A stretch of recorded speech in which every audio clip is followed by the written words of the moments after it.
justificado pela fé. Eu vou provar para você que fé é fidelidade. Primeiro vou dar um exemplo. Uma pessoa honesta faz uma sociedade com outra pessoa honesta porque ele consegue ver que essa pessoa é uma pessoa de fé. Ou seja, essa pessoa é honesta, essa pessoa age com fidelidade e é confiável. Agora vou mostrar na Bíblia, na versão Nova Tradução na linguagem de hoje em Abacuque, capítulo 2, verso 4. Confira. A mensagem é esta: os maus não terão segurança, mas as pessoas corretas viverão por serem fiéis a Deus. Em Romanos 1, verso 17 fala que o Evangelho mostra como é que Deus nos aceita. É por meio da fé, do começo ao fim. Como dizem as Escrituras Sagradas, viverá aquele que, por meio da fé, é aceito por Deus. Ou seja, as pessoas corretas viverão por serem fiéis a Deus. Em Gálatas 3 verso 11, fala que ninguém é aceito por Deus por meio da lei,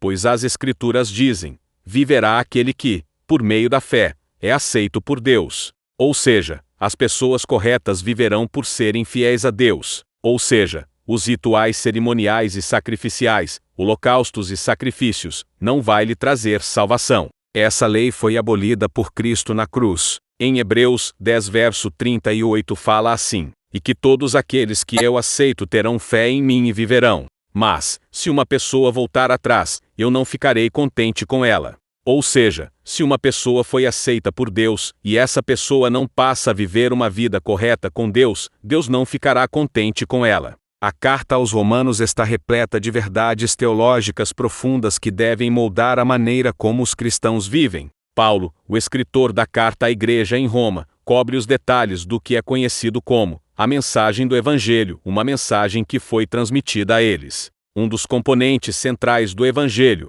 é que a salvação vem somente pela fé. Isso significa que somos salvos pelo poder de Deus crendo e confiando em Jesus. Todo cristão chega a Deus por meio da fé, não por meio de boas ações, ou tentando ganhar a salvação. Paulo disse que teremos paz com Deus pela nossa fé em Jesus. Antes éramos considerados ímpios e injustos, porque vivíamos nossas vidas conforme nossa vontade própria, fazendo as coisas do nosso jeito. Isso levou-nos à separação de Deus. No entanto, pela fé em Jesus, somos justificados diante dele. Isso significa que, por meio da vida correta de Jesus, fomos justificados perante ele. Embora ainda cometamos erros, permanecemos inocentes diante de Deus por causa de Jesus. É por sermos justificados que nos tornamos filhos de Deus. Podemos ter um relacionamento com Deus por causa de nossa condição em Cristo. Temos acesso ao próprio Deus, sabendo que está nos transformando por meio de nosso relacionamento com Ele.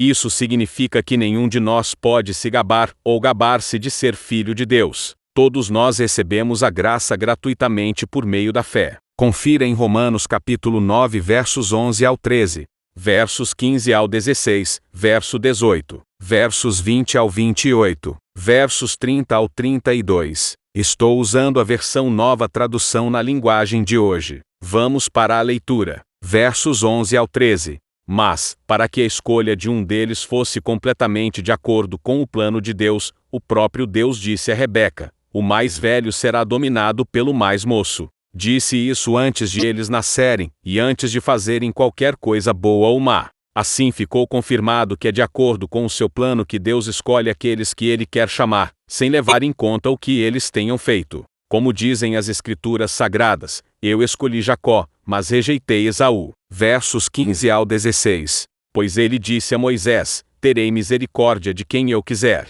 terei pena de quem eu desejar.